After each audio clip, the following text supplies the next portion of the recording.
The Autobiography of John D. Rockefeller. Random Reminiscences of a Man and Events. Preface. Probably in the life of everyone there comes a time when he is inclined to go over again the events, great and small, which have made up the incidents of his work and pleasure.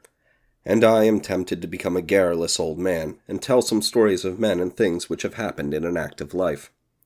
In some measure, I have been associated with the most interesting people our country has produced, especially in business. Men who have helped largely to build up the commerce of the United States, and who have made known its products all over the world. These incidents which come to my mind to speak of seemed vitally important to me when they happened, and they still stand out distinctly in my memory. Just how far anyone is justified in keeping what he regards as his own private affairs from the public, or in defending himself from attacks, is a mooted point. If one talks about one's experience, there is a natural temptation to charge one with traveling the easy road to egotism.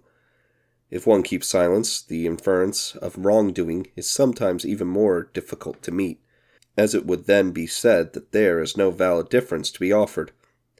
It has not been my custom to press my affairs forward into public gaze, but I have come to see that if my family and friends want some record of things which might shed light on matters that have been somewhat discussed, it is right that I should yield to their advice, and in this informal way go over again some of the events which have made life interesting to me.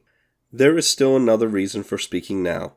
If a tenth of the things that have been said are true, then these dozens of able and faithful men who have been associated with me, many of whom have passed away, must have been guilty of grave faults. For myself, I had decided to say nothing, hoping that after my death the truth would gradually come to the surface and posterity would do strict justice. But while I live and can testify to certain things, it seems fair that I should refer to some points which I hope will help to set forth several much discussed happenings in a new light. I am convinced that they have not been fully understood. All these things affect the memories of men who are dead and the lives of men who are living, and it is only reasonable that the public should have some first-hand facts to draw from in making up its final estimate. When these reminiscences were begun, there was of course no thought that they should ever go so far as to appear between the covers of a book.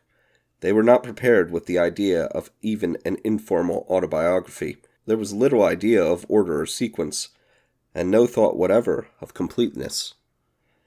It would have been a pleasure as well as a satisfaction to dwell with some fullness upon the stories of daily and intimate companionship which existed for so many years with my close partners and associates, but I realize that while these experiences have always been to me among the great pleasures of my life, a long account of them would not interest the reader, and thus it happens that I have but mentioned the names only a few of the scores of partners who have been so active in building up the business interests with which I have been associated.